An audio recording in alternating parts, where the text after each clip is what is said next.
ঘি, ভালো করে ভেজে নেব। এটা সুজি ভাজা হয়ে গেছে। এবার দেখো এই দুধটা দিয়ে দেবো।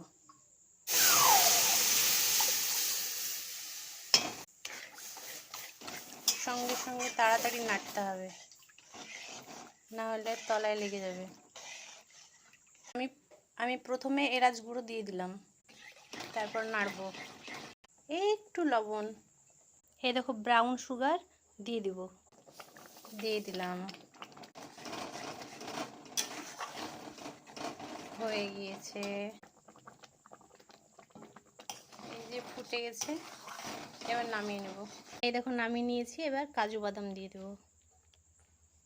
হয়ে গেল।